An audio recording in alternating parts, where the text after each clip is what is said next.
नमस्कार, बहुत बहुत स्वागत है आपका। मैं हूं आपके साथ आसिफ खान। इस वक्त की बड़ी खबर यह है कि उत्तराखंड के मुख्यमंत्री त्रिवेंद्र सिंह रावत ने इस्तीफा दे दिया। उनके इस्तीफे की क्या वजह रही, अंदर की बातें हम आपको बताएंगे कि आखिर क्या वजह रही, क्या कारण था जिसकी वजह से उत्तराखंड के मुख्यमंत्री को इस्तीफा देना पड़ा। पूर्ण बहुमत की सरकार होने के बाद भी अपना पद उन्हें छोड़ना पड़ा। क्या वजह थी, अपने ख़ास वीडियो में हम आपको अंदर की बातें बताएंगे। आप हमारे साथ बने फ्रेंड्स की, जो पहले से सबको पता था। उसके बाद उन्होंने ऐलान कर दिया कि वो मुख्यमंत्री के पद से इस्तीफा देकर आ गए हैं। उस इस्तीफे में जो बेबी रानी मौर्य को पत्र लिखा था, सिर्फ 1.5 लाइन थी कि मैं त्रिवेंद्र सिंह रावत उत्तराखंड के मुख्यमंत्री पद से इस्तीफा देता हूं। और उसके बाद प्रेस कॉन्फ्रेंस की और उन्होंने प्रेस कॉन्फ्रेंस के जरिए ये कहा कि मुझे केंद्रीय नेतृत्व ने 4 साल के मुख्यमंत्री पद को मुझे मौका दिया, मुझे उत्तराखंड का मुख्यमंत्री बनाया, इसलिए मैं आभार व्यक्त करता हूं। और मुख्यमंत्री की वजह से ही 4 साल जो रहा, मैंने उत्तराखंड की सेवाएं करी। 2-3 उन्होंने योजना भी गिनाई। सवाल यह है कि आप 4 साल मुख्यमंत्री रहे, सिर्फ आपने 2 से 3 योजनाएं गिनाई कि आपने काम किया योजनाओं को, और कहा कि ये योजनाओं को अब आगे जो मुख्यमंत्री बनेंगे वो उसको आगे बढ़ाएंगे, ये ऐतिहासिक योजनाएं हैं। बहरहाल ये तो उन्होंने इस्तीफा दिया और जब पत्रकारों से बातचीत की तब ये बातें कहीं। अब हम आपको बताते हैं कि आखिर क्या वजह है कि त्रिवेंद्र सिंह रावत ने उनको इस्तीफा देना पड़ा, पद से हटना पड़ा। उसकी कई वजह हैं। एक महत्वपूर्ण वजह ये थी कि उत्तराखंड के जो बीजेपी विधायक थे वो ये आरोप लगाते थे कि उत्तराखंड के मुख्यमंत्री त्रिवेंद्र सिंह रावत उनसे मुलाकात नहीं करना चाहते हैं। अगर बीजेपी के विधायक अपने क्षेत्र की कोई बात रखना चाहते हैं सरकार के सामने, अगर उनकी अनदेखी हो रही है, अगर उनके क्षेत्र में विकास नहीं हो रहा है, वो जनता के बीच में जा रहे हैं, उन चीज़ों को अगर जनता विधायक के सामने रख रही है कि यहाँ पर काम नहीं हो रहा है, ये उनको ज़रूरत है, तो वो अपनी सरकार के सामने नहीं रख पा रहे हैं। वो त्रिवेंद्र सिंह रावत से मुलाकात ही नहीं कर पाते हैं क्योंकि उनको वक्त ही सरकार की तरफ से नहीं दिया जाता है। विधायकों का यहां तक आरोप है कि कुछ लोग ऐसे हैं मुख्यमंत्री के इर्द गिर्द, वो मिलकर सरकार चला रहे हैं, बाकी किसी की सुनवाई नहीं हो रही है। ये आरोप विधायक लगाते हैं। यानी कि बीजेपी के विधायक और सरकार के बीच, यानी कि मुख्यमंत्री के बीच में दूरी बहुत ज़्यादा बढ़ गई थी। वक्त नहीं मिलता था एक दूसरे से मुलाकात करने का, मुख्यमंत्री उनको वक्त नहीं देते थे। ये नाराज़गी विधायकों की थी और यही वजह है कि जब दिल्ली में आला कमान से मुलाकात करने के लिए पहुंचे थे जब त्रिवेंद्र सिंह रावत, तब उनके साथ सिर्फ मुन्ना सिंह चौहान थे, बाकी कोई विधायक तक नहीं था। कई विधायकों से हमारी बातचीत हुई, उनकी भी नाराज़गी जाहिर हो रही थी। उन्होंने हमसे कहा था बातचीत में, उन्होंने कहा था कि मुख्यमंत्री के पास वक्त नहीं तो हमारे पास भी वक्त नहीं है उनके लिए। ये एक वजह है। दूसरी चीज़ ये थी कि उत्तराखंड की सरकार और उत्तराखंड के संगठन के बीच में तालमेल की बहुत बड़ी कमी थी। उत्तराखंड संगठन कहता था कि हमने इतनी बड़ी जीत दी है, सरकार आपने बनाई, केंद्र में बीजेपी की सरकार है, हमारी सरकार है उन्होंने कहा, और राज्य में आप पूर्ण बहुमत की सरकार चला रहे हैं, लेकिन जिस हिसाब से आपको विकास के काम करना चाहिए थे आप नहीं कर पाए।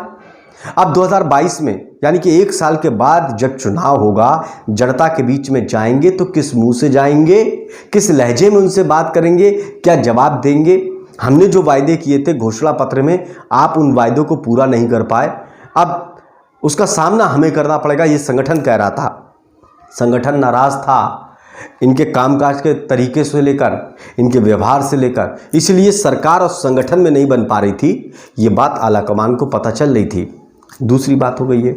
तीसरी बात ये थी कि जो घोषणा पत्र में बात की गई थी, जो बीजेपी ने वायदे किए थे विकास को लेकर, जो विकास होना चाहिए था, पूर्ण बहुमत की मजबूत जो सरकार थी वो काम नहीं कर पाई, वहाँ रोजगार नहीं दे पाए, पद खाली पड़े रहे, पलायन होता गया, उसको रोकने में नाकाम रही।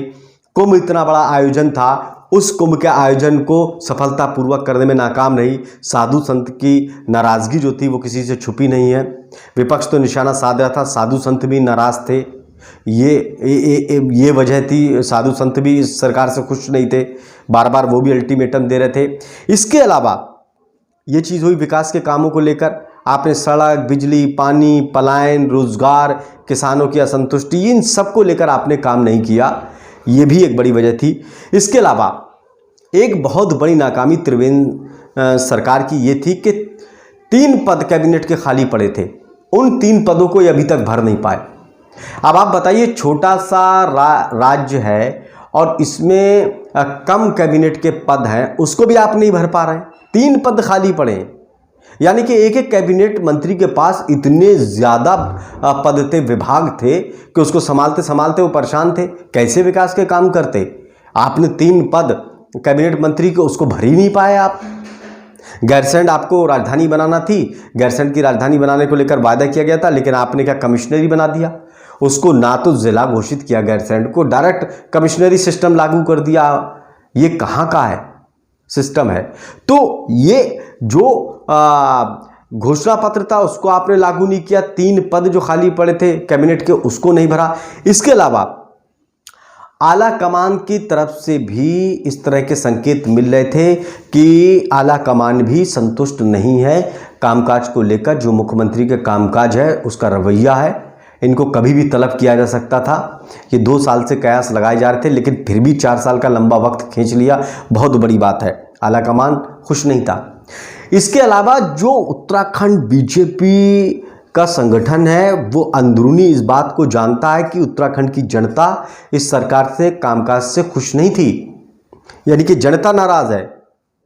जनता जो उम्मीद की थी, जिस हिसाब से सीटें जिताई थी लोकसभा चुनाव में, सारे सांसद इनको जिताए। इन्होंने कहा डबल इंजन की सरकार दो, डबल इंजन की सरकार अगर होगी तो बेहतर काम करेगी। केंद्र में भी बीजेपी की सरकार, राज्य में भी बीजेपी की सरकार बना दी, लेकिन जनता नाखुश थी इस सरकार के कामकाज को लेकर। जो कारोबारी थे वो नाखुश थे। ये सारी रिपोर्ट संगठन के पास जा रही थी कि हम जब विधानसभा चुनाव होगा 2022 में, तब क्या मुंह लेकर जाएंगे जनता के बीच में, क्या जवाब देंगे। इसलिए भी वहाँ त्रिवेंद्र सिंह रावत को हटना पड़ा और संगठन ने इस बात को लेकर शिकायत की थी कि जनता जब खुश नहीं है तो हम किस मुंह से वहाँ पर चुनाव लड़ने के लिए जाएंगे, जनता के बीच में जाएंगे। तो ये एक वजह थी। एक वजह ये थी कि 1 साल के बाद चुनाव होना था, सरकार का रिपोर्ट कार्ड ठीक नहीं था। अगर इन्हीं मुख्यमंत्री के चेहरे पर गए 5 साल इनको मौका दिया तो बड़ा नुकसान वहाँ पर हो सकता है सरकार को, पार्टी को, कि हो सकता है कि जनता नकार दे। इस बात से भी बीजेपी का नेतृत्व डर रहा था कि अगर उत्तराखंड की जनता ने नकार दिया तो फिर क्या होगा। इसलिए पार्टी भी चाहती थी कि नए मुख्यमंत्री के तौर पर नई ऊर्जा होगी, 1 साल का वक्त है, वो विकास के काम करेंगे, जो वायदे पूरे किए थे तब जनता के बीच में जाएंगे। एक ये भी वजह थी कि चुनाव आगे होना है, इसीलिए जो काम विकास के रह गए इनकी गति तो बहुत धीमी है, उन कामों को पूरा करना है। तो ये वजह थी कि मुख्यमंत्री को हटाना पड़ा बीजेपी आला कमान को। नमस्कार।